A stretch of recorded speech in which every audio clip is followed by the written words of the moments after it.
ready na po tayong sumagot ng inyong mga katanungan. Okay. Sean Ivan Mayrina, GMA7. Yusek, magandang tanghali. Kaugnay ito nung sinasabi ni Senator Bato that he feels betrayed to the max. Those were his words. Na nangyari po ito sa kabila ng pagsigurong personal sa kanya ng Pangulo na hindi siya gagalawin ng ICC. May lumutang din pong allegedly a letter to the Vice President Sara, assuring her of the same thing, that the government will not cooperate in any way, shape, or form with the ICC, and that the President will always protect the sovereignty of the country at all times. Is there such a letter? Wala po. Nag-meeting po kami kanina ni Pangulo. Kasama po ako sa meeting kanina. Hindi po namin napag-usapan kung may letter. So, kung patungkol naman po kay Senator Bato, unang-una po, ulitin natin, hindi po tayo pwedeng magkaroon ng special treatment. Ang betrayal po sa isang tao, kung siya naman po ay naaakusahan, hindi po ito masasabing isang issue. Mas dapat po na ang Pangulo, ang gobyerno, ay hindi nagbe-betray sa batas. Hindi siya nagbe-betray kung anong interes ng bansa. Hindi siya dapat nagbe-betray sa mga taong di umanong naging biktima ng EJK. Hindi po pwede na dahil lang po naging kakilala, nakasama po, kung kailangan managot, dapat managot. Sabi naman po nila, sila naman po ay walang kasalanan. Hindi po ba't napakabilis naman nilang madidepensahan ang kanilang sarili at mapapabilis siguro ang pagtapos ng proceeding sa ICC kung sila mismo ang magdidepensa sa kanilang sarili dahil wala silang kinalaman ayon sa kanila.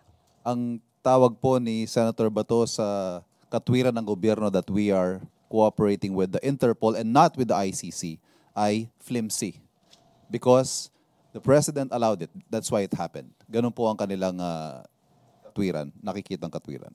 Maaasahan po talaga natin yan sa kanila. Dahil sila po yung naging concerned parties dito. Maaasahan po natin ang ganyan damdamin. Pero hindi po niya pwedeng diktahan kung ano po ang ikikilos ng administrasyon. Lalong-lalo na po kung ito naman po ay mayroong patungkol sa ating commitment sa Interpol. Next question, Pierre Pastor, Bilyonaryo. Just concerned about the First Lady, Yusek. Wala pa kaming nakikitang video of her that she's back and kung nasaan po siya and if she's okay. Tungkol po dun sa case na ibinibintang sa kanya. Wala pong katotohanan. Dahil po nung Monday po, dumating po siya dito, kung di po ako nagkakamali, mga 5 o'clock na madaling araw.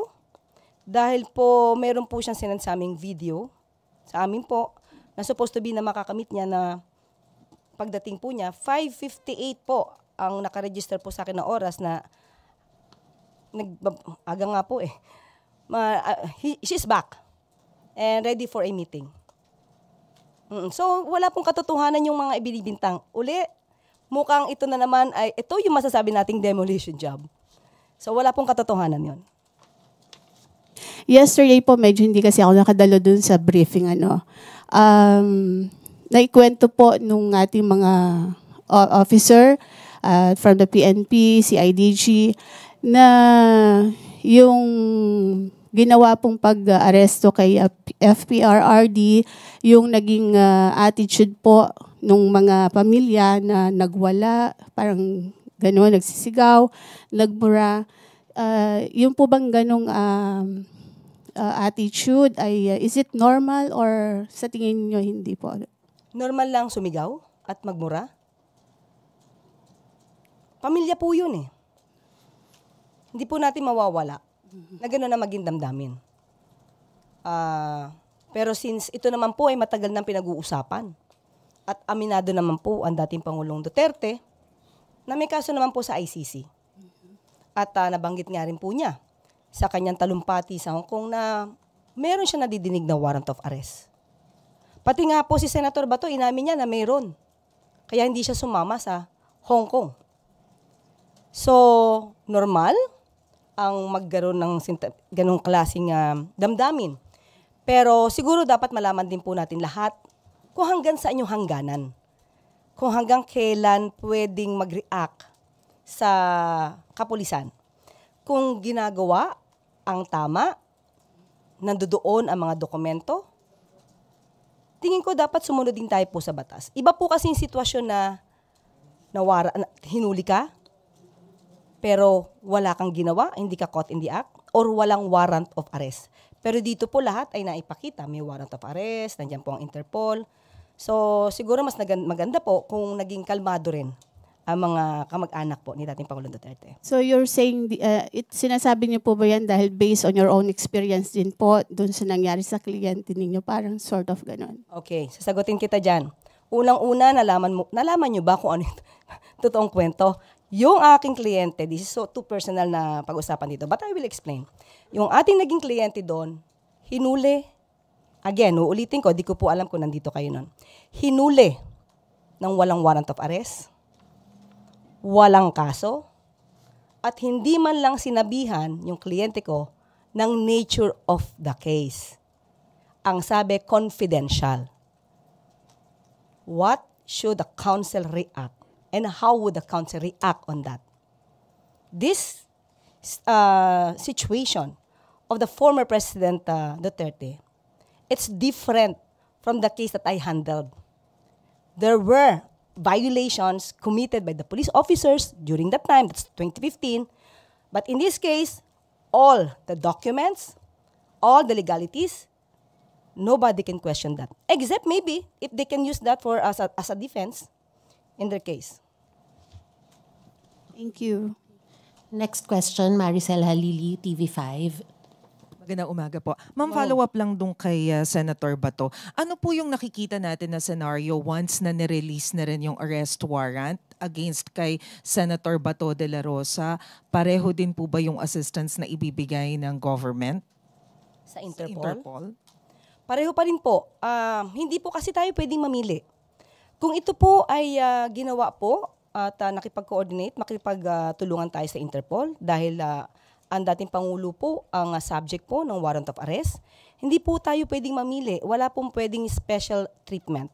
So kung mangyayari po to sa iba pang mga suspect na may warrant of arrest, basta valid po yung warrant of arrest at ito po ay na-course through the Interpol, gagawin pa rin po natin kung ano po yung dapat gawin ng gobyerno.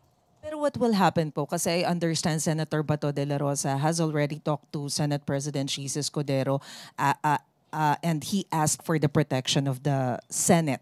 So paano pong magiging senaryo doon kung may kausap siya sa Senado? Hindi ko po alam kung ano magiging sagot ni Senate President patungkol dyan, hanggang saan yung protection na kanya maibibigay. Kung may warrant of arrest, abogado naman po si Senate President. Alam naman po niya kung ito'y valid at pwede niya po na ikumpirma kung valid ang warrant of arrest. Hindi naman po niya siguro ikakalong at itatago ang masasabing suspect sa isang international criminal court. Last na lang po. Yesterday, Senator Bato de la Rosa mentioned that clearly it was a demolition job against him. Pero parang nag-benefit pa siya dun sa demolition job kasi tumaas daw yung kanyang survey sa Pulse Asia. Your reaction on that? Paano po magiging demolition job kung ito pong kasong to ay na-file na? Hindi pa po panahon ng eleksyon, hindi pa po panahon ni Pangulong Marcos. Ito po, naisampa po yata to kung di ako nagkakamali taong 2017. Matagal na nga po dapat noon pa po. Diba kung ito po ay hindi po nag-withdraw at alam naman po natin ang dahilan kung bakit nag-withdraw ang dating Pangulong Duterte dito sa Rome Statute.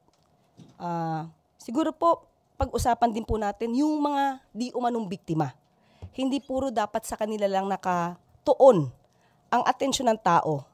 Hindi napapansin sa ngayon ano ang naranasan ng mga biktima. Ano ang naranasan ng mga pamilya na naiwan ng kanilang mga kamag-anak na naging di umanong biktima ng EJK. Bakit ngayon ang mga Pilipino hindi na nakikita yung mga namatay? Bakit na pagtutuunan natin ng pansin yung pinagbibintangan na pumatay at nagpapatay? Bakit parang nag-glorify pa natin sa ngayon? Yun ang naaakusahan ng murder and crimes against humanity. Sana po ang taong bayan, buksan naman nila yung isip. Tingnan po nila, ano ang naramdaman ng mga tao, ng pamilya na naging biktima ng EJK. Sorry, how far are we from achieving justice for those victims? Doon po sa ICC, EJK. Ng EJK. Sa ngayon po, alam ko po may mga naka-pending po na complaints. Pero ayun nga po, kay SOJ Remulla, yung mga complaints naman po, kung di ako nagkakamali, yung complaints po sa ICC, ay hindi naman po yan itatouch. So most probably, para hindi po magkaroon ng overlapping ng cases at para hindi masabi namin magkaroon ng double jeopardy in the future. So, tignan po natin at tatanungin ko po rin si SOJ patungkol sa mga pending cases patungkol po dyan. Next question, Annalisa Berano, Bomboradio. Yusek, good morning. Kahapon po itinanggi na ng Armed Forces of the Philippines and PNP na walang sundalo, pulis ang nag-resign sa service bilang suporta kay dating Pangulo. Alam po ba ito ni Presidente at ano po ang kanyang reaksyon? Sa tingin niyo po ba ano ang motibo ng mga nagpapakalat nito at saan po ito nanggaling? Thank you. Marami po nagpapakalat ng iba't ibang kwento na wala pong katotohanan. Sa ating pong paningin, ang pagkakalat po ng mga gintong klaseng kwento ay para po mas lumaki ang simpatya sa dating Pangulong Duterte. Pero tandaan po natin, sabi nga po natin, ang mga taong bayan, sana po imulat nyo ang inyong mga mata. Tingnan nyo po kung ano ba talaga yung katotohanan. Muli, wag natin iwan yung issue ng extrajudicial killings. Meron pong mga namatay. Meron pong mga nagrereklamo. At ang mga nagrereklamong ito ay noong pa po 2017. Hindi po ito sa panahon ni Pangulong Marcos. Okay. Sa mga nag-resign, wala pong katotohanan. Ayon po kay General Fajardo, wala pong katotohanan na may nag-resign.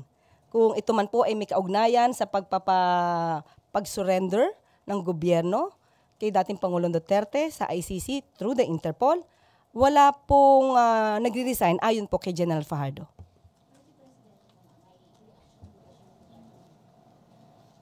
Kung wala pong nagre-resign, mas maganda po, di masaya po siya. Thank you, ma'am. Next Wala question. po, loyalty check, wala po. Dahil kampante po ang Pangulo na ang ginawa po naman ng administrasyon ay naaayon sa batas. Alvin Baltazar, Radyo Pilipinas.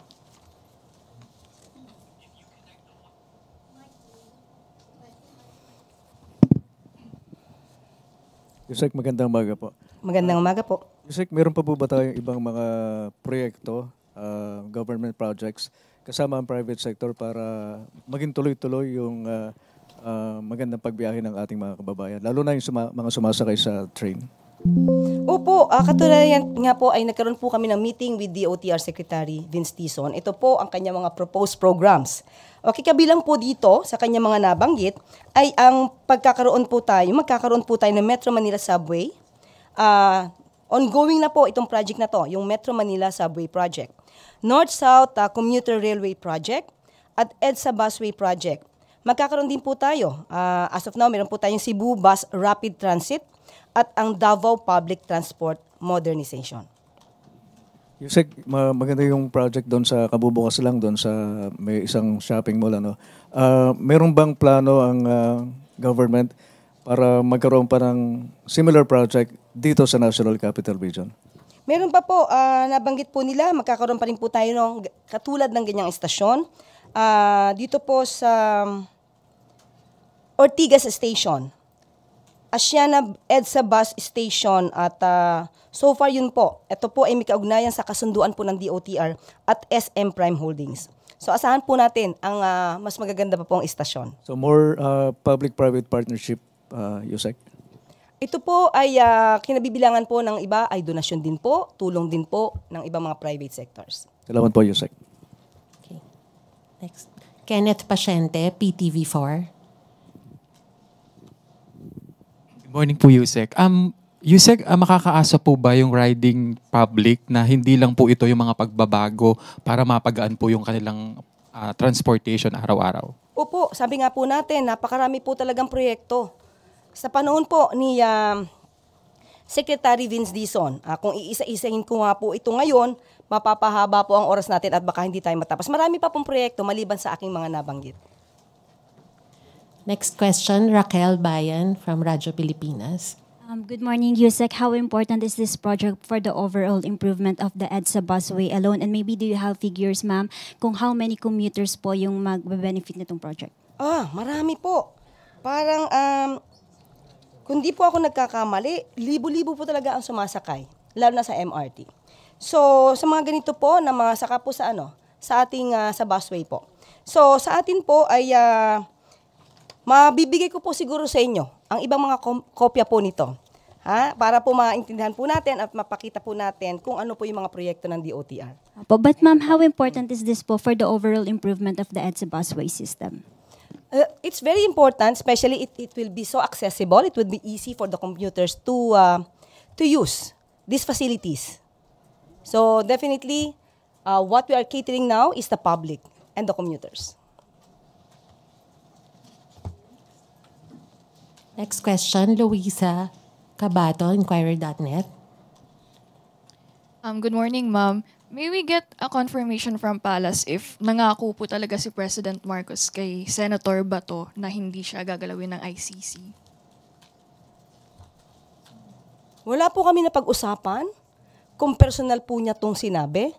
Sa ating pong pagkakaalam, ang sinabi po niya ay wala po at hindi po, wala pong jurisdiction ang ICC at hindi po makikialam, hindi makikipag-cooperate ang administrasyon sa ICC.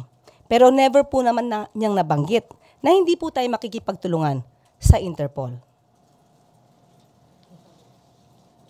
Next question, Tristan Odalo, Newswatch. Hi, Yusek. Good morning po. Ma'am, former President Duterte is set to appear sa ICC tonight. Siguro po, could you enlighten us on ano po bang extent ng government assistance na maaaring ibigay kay former President Duterte throughout this proceedings po? Wala po kasi tayong jurisdiction sa anumang gagawin po ng ICC. Sa kanilang mga procedures, wala pong jurisdiction.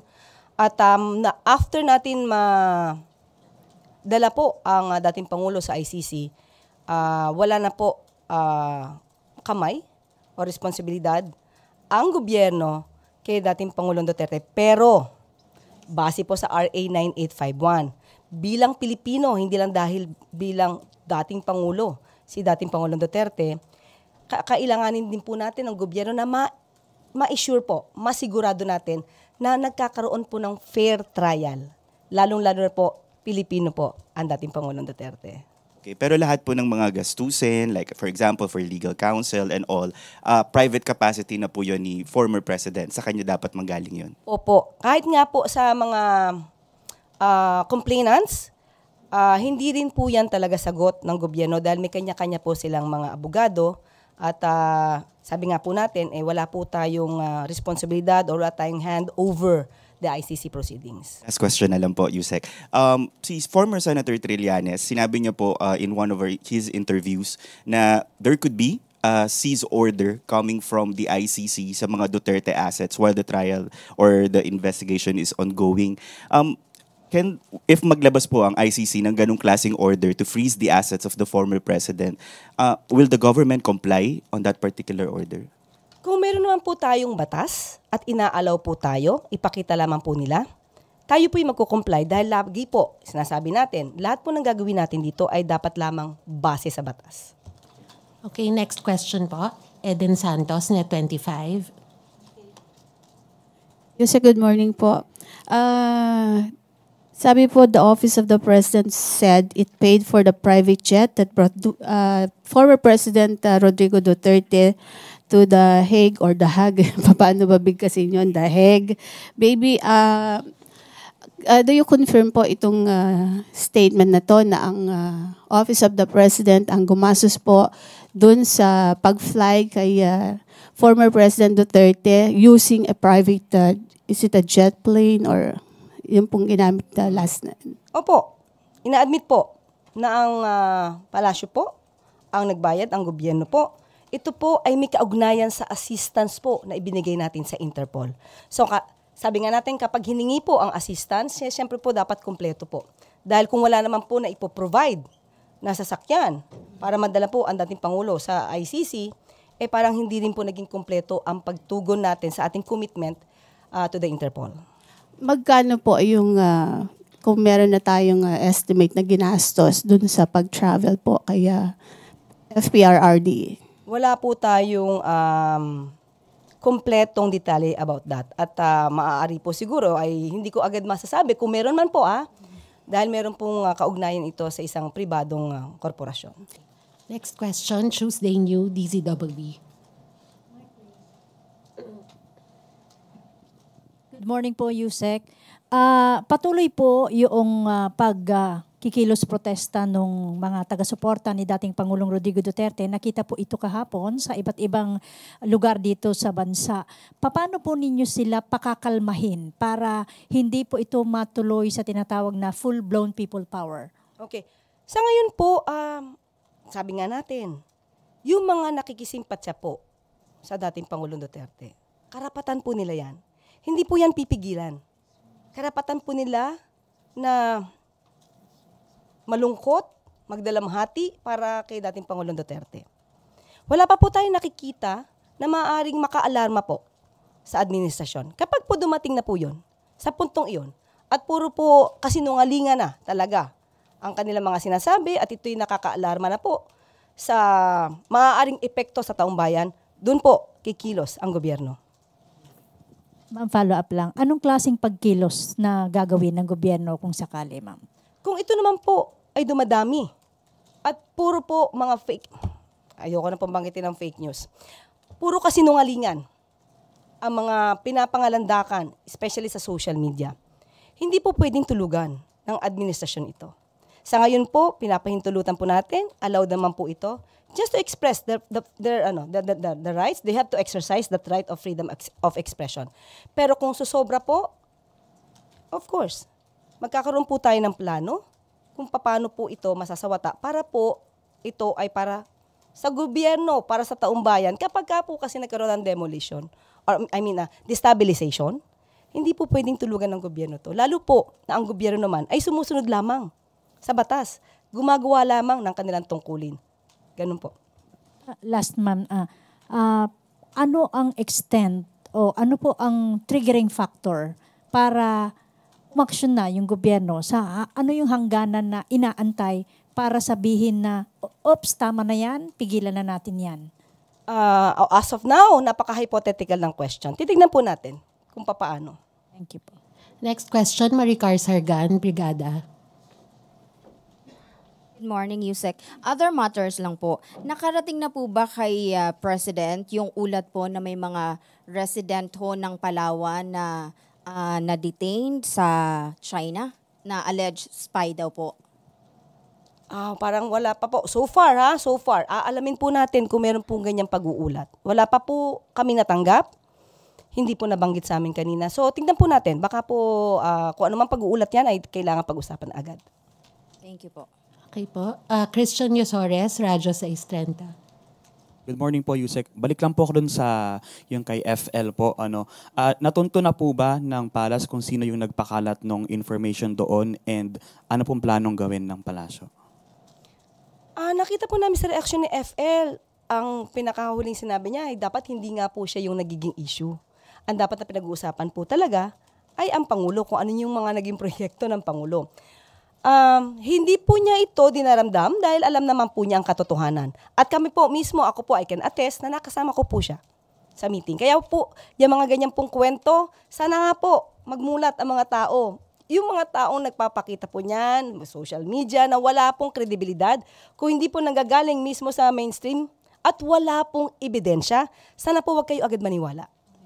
Pero wala na pong planong magsampa pa po ng reklamo? Hindi po ganun ang ugali ni First Lady. On another topic lang, ma'am. Binigyan po ng 24 hours ng Supreme Court yung mga respondents para sumagot doon sa petition for a writ of habeas corpus na mga anak ni dating Pangulong Duterte. And one of the respondents po is the Executive Department through E.S. Bersamin. Would you know, ma'am, kung natanggap na po ni E.S. yung notice ng SC and kung sumagot na po? Wala pa pong pagsagot. Ang alam ko po ay magkakaroon po sila, tire-represent po sila ng government lawyers. So tignan na naman po natin ang susunod na hakbang. Welcome sa ating press briefing ngayong araw, March 14. Good news ang hatid ng Department of Transportation, lalo na sa ating mga commuters. Kahapon nga ay binuksan sa publiko ang SM North EDSA Concourse at Busway Station. Bukod sa bagong disenyo ng istasyon, sinigurado ng DOTR na may mga elevator at ramps ito para maging accessible para sa mga PWD, senior citizens at mga buntis. Hatid ng bagong istasyon na mapabuti at mapaginhawa ang biyahe ng bawat commuter para makapaglaan sila ng maraming oras kasama ang kanilang mga pamilya at mahal sa buhay. Thank you, ma'am. Okay, thank you very much, Yusek Castro. Okay? At dito po nagtatapos ang ating briefing. Maraming salamat, Malacanang Press Corps, at magandang tanghali para sa Bagong Pilipinas.